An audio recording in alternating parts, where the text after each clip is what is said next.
बिस्मिल्लाहिर्रहमानिर्रहीम। अल्लाहुम्मा सल्लि अला मुहम्मद व अला आलि मुहम्मद कमा सल्लैता अला इब्राहीम व अला आलि इब्राहीम इन्नका हमीदुम मजीद। अल्लाहुम्मा बारिक अला मुहम्मद व अला आलि मुहम्मद कमा बारकता अला इब्राहीम व अला आलि इब्राहीम इन्नका हमीदुम मजीद।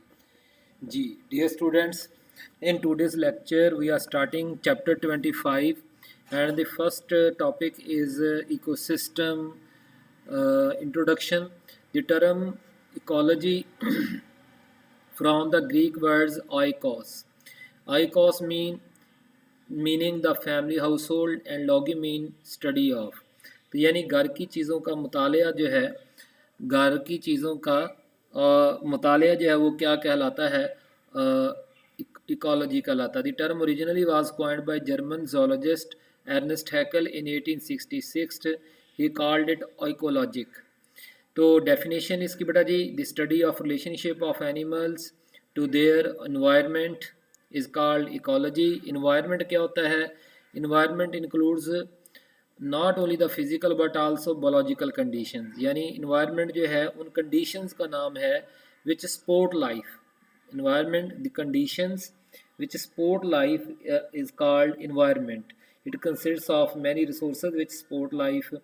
तो वाटर, एयर वगैरह इस तरह से जो है, तो इंक्लूड्स नॉट ओनली फिजिकल यानी नॉन लिविंग और but also the biological conditions under which an organism lives. तो रिलेशनशिप इन देखें, इकोलॉजी में कहा गया ना दो चीज़ों का रिलेशनशिप है, एनिमल्स और इन्वायरमेंट का। तो बेटा जी इन्वायरमेंट का हो गया। अब रिलेशन क्या है? Includes interactions with the physical world and with the members of species of other species and the same species. तो इकोसिस्टम की बड़ी definition, major unit of ecology is the ecosystem, ये डेफिनेशन नहीं है।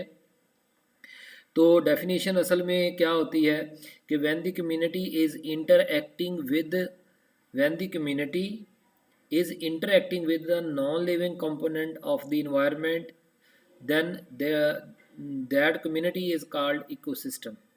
Then that community is called ecosystem. ठीक हो गया ना जी? When the community is interacting with the non-living component of the environment it is called ecosystem. तो basic unit of ecology जो है वो इकोसिस्टम, जो बेसिक यूनिट ऑफ इकोलॉजी, एक यूनिट ऑफ इकोलॉजी कौन है? इकोसिस्टम। तो एक सिंगल ड्रॉप ऑफ वाटर भी हो सकता है, बहुत बड़ा समुंदर हो सकता है, दरिया हो सकता है, जंगल हो सकता है, बागीचा हो सकता है, ये सब इकोसिस्टम बन सकते हैं। Organisms interact with environment within the confines. Confines का मतलब होता है boundary of the ecosystem. The eco part of the word is related to the environment and the system part means a collection of related parts of the function as a unit. तो eco part of the word is related to environment. Eco मतलब environment को show करता है और system जो है वो तमाम इन्वायरमेंट में पाए जाने वाले तमाम कंपोनेंट्स, चाहे लिविंग हो चाहे नॉन लिविंग हो, उनको उनके दरमियान में रिलेशन का नाम है। Components of ecosystem. The ecosystem consists of two basic interacting components, living or biotic and physical or abiotic factors. तो बेटा जी जो है आगे अब, हाँ जी, biotic components consists of animals, plants, fungi, microorganisms etcetera. तो इसी तरह abiotic components are atmosphere, climate, soil and water. Population, the various kinds of organisms that inhabit an ecosystem make up populations. Definition बड़े population की, population is a group of interbreeding individuals of same species occurring together in space and time. Populations of plants and animals in the ecosystem do not function independently of each other. ठीक है ना जी? Populations of plants animals in the ecosystem do not function. कोई भी population जो है वो independently अपनी ज़िंदगी किसी भी इकोसिस्टम नहीं गुजार सकती, वो दूसरों पर डिपेंड करती है। सम populations compete with other populations for resources such as food, water, space. In some cases one population is the food resource for the another. ठीक है, यानी एक पॉपुलेशन दूसरी पॉपुलेशन का फूड हो सकती है। टू पॉपुलेशन में म्यूचुअली बेनिफिट ईच अदर, जैसे लाइकन्स, माइकोराइजी हमने फर्स्ट ईयर में पढ़े हुए हैं। All population with an ecosystem are known as community. All populations of different species जो हैं वो क्या बनाती हैं, कम्युनिटी बनाती हैं। तो जो है वो इंटरकनेक्टेड टू वन अनदर, वो इनका आपस में तल्लुक होता है। लेवल्स ऑफ एन इकोसिस्टम, बड़ी फिगर में मैंने लेवल दिखाए हैं आपको। तो the ecosystem has many levels, individual level one or on our level individual organism, एक ऑर्गेनिज्म चाहे वो हम इंसान हो या कोई एक फिश हो, ठीक है ना जी, या एक बर्ड हो, एक प्लांट हो, वो उसका इन्वायरमेंट के साथ क्या तल्लक है। तो both response to and influence the physical environment population. तो at the next level, individuals of the same species form populations that can be described in terms of numbers, growth rate, age distribution. Community level, further individuals of these populations of different species interact among themselves and with the individuals of the other species form a community. जी, biome क्या है बेटा जी? Major types of ecosystems, those that occupy broad geographical regions are called biomes. Each biome, definition है बेटा जी, ठीक हो गया ना जी, ये पहले डेफिनेशन आपने पढ़ी है। तो each biome consists of combination of plants, her biome में जो है बड़े आपने फर्स्ट ईयर में पढ़ी थी, large regional community determined bye A climate is called ecosystem. वही यानी जो पूरी दुनिया में बड़े बड़े इकोसिस्टम्स पाए जाते हैं उनको हम बायोम्स के नाम से भी पुकारते हैं। तो each biome consists of a combination of plants animals in fully developed climax community. Climax community वो होती है जो स्टेबल होती है, जिसमें सक्सेशन का प्रोसेस अब नहीं हो रहा होता। तो उसमें जो ऑर्गेनिज्म यानी जो पॉपुलेशंस पाई जाती हैं वो वहाँ पे डोमिनेट होती हैं, वो मज़ीद और कोई तब्दीलियाँ नहीं करेंगे। And is characterise by uniform life form of vegetation such as grass, conifers, trees, इस तरह से। Some major terrestrial biomes are forest, grassland, desert. तो combined the biomes of earth, अगर पूरी दुनिया की प्लानट अर्थ की सारी बायोम्स को, सारे इकोसिस्टम्स को जोड़ दिया जाए तो प्लानिटरी इकोसिस्टम बन जाएगा। बायोस्फीयर की डेफिनेशन बेटा जी, biosphere is a thin layer of earth in which all living organism exist, यानी the part of the planet earth where life exist is called biosphere. ठीक होगा ना जी, चाहे वो हवा है, चाहे वो मिट्टी है, चाहे मिट्टी के अंदर माइक्रो ऑर्गेनिजम्स हैं, समुद्र में पाए जाने फिशेज हैं, ठीक है ना जी, तो ये सब बायोस्फीयर बनाते हैं। असल में हम प्लानट अर्थ को जो है वो 4 कंपोनेंट्स में डिवाइड करते हैं, एटमॉस्फेयर, हाइड्रोस्फीयर, लिथोस्फीयर और बायोस्फीयर। समझ आ गई बात कि नहीं?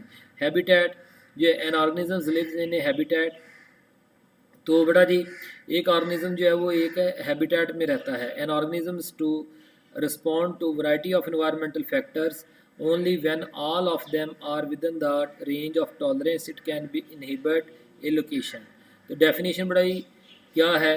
The actual location of place where an organism lives is called its habitat. ठीक है ना जी, तो हैबिटेट वो उसकी लोकल कंडीशंस हैं जिनको वो टॉलरेट कर सकता है, टेम्परेचर की, हवा की नमी को, ठीक हो गया ना जी, फूड किस तरह की वहाँ पे अवेलेबल है। तो जिन वो इन्वायरमेंटल कंपोनेंट्स जिनको, इन्वायरमेंटल कंडीशन जिनको वो टॉलरेट कर सकता है, उस एनिमल का या उस प्लांट का क्या होता है? हैबिटेट होता है। निश बेटा जी, नीची ब्रिटिश इंग्लिश में कहते हैं, अमेरिकन इंग्लिश में निश कहते हैं। तो इसलिए इसकी प्रोनाउंसिएशन में थोड़ा सा ना आपको है हो सकता है, लेकिन अमेरिकन इंग्लिश में से निश कहते हैं। 1917 जोसेफ ग्रैनल, एन अमेरिकन ऑर्निथोलॉजिस्ट। बड़े ऑर्निथोलॉजिस्ट जो है ना वो people who study birds behaviours, वो लोग जो कि जो है बर्ड्स के बिहेवियर्स को स्टडी करते हैं, वो उनको ऑर्निथोलॉजिस्ट कहते हैं। तो उनमें से जोसेफ ग्रैनल जो है उनमें से एक था। तो the habitat and niche are closely related. Definition number 1 niche की, niche is defined as the ultimate distribution unit within which a species is restrained.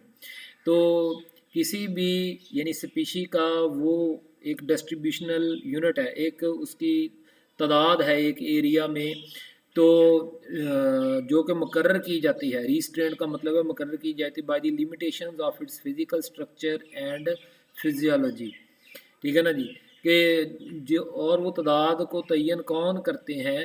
उन लिविंग ऑर्गेनिजम्स की जिस्मानी साख्त कैसी है और उनकी जिस्म और उनका फंक्शन, उनका रोल क्या है, उसके ऊपर डिपेंड करती है। Charles Elton consider the niche the basic role of an organism in the community, यानी एक ऑर्गेनिज्म का बुनियादी रोल जो वो कम्युनिटी में प्ले करता है, वो प्रोड्यूसर है, वो कंज्यूमर है, वो डिकम्पोजर है, इस तरह से।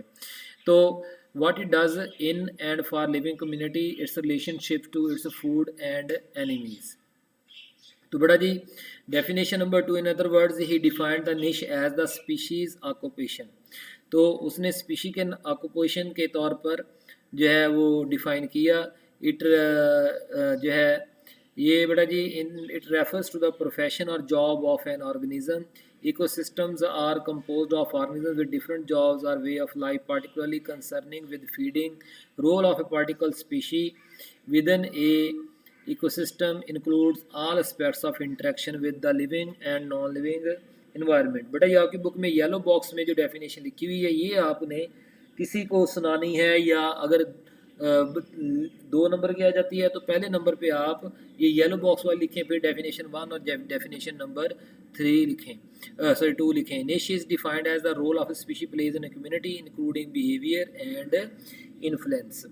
Relation between niche and habitat, ecological niche with habitat also specifies, मुकर्रर करता है, तयन करता है how the organism gets its supply, कि वो अपने हैबिटेट में अपनी सप्लाई ऑफ एनर्जी और फूड जो है वो कैसे हासिल करेगा।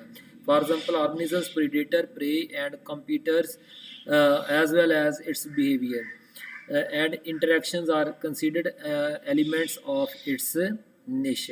ठीक है ना जी, किसी का वो प्रीडेटर है तो दूसरे का हो सकता है वो प्रे हो, और उनका आपस में भी शिकार के लिए कंपटीशन हो सकता है।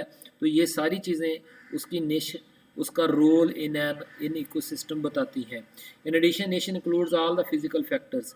इसके अलावा निश में वो तमाम फिजिकल फैक्टर्स यानी non living components of the environment भी शामिल है जो कि उसकी सर्वाइवल के लिए, जैसे रेंज ऑफ टेम्परेचर, अब ये हैबिटेट के साथ इसका तल्लक बांध रहा है, amount of humidity, pH of the water and soil जो है। तो ये बेटा जी आज का लेक्चर है। कोई भी सवाल हो व्हाट्सएप पूछे। अल्लाह ताला हम सब का आमीन नासर हो, आमीन, शुक्रिया।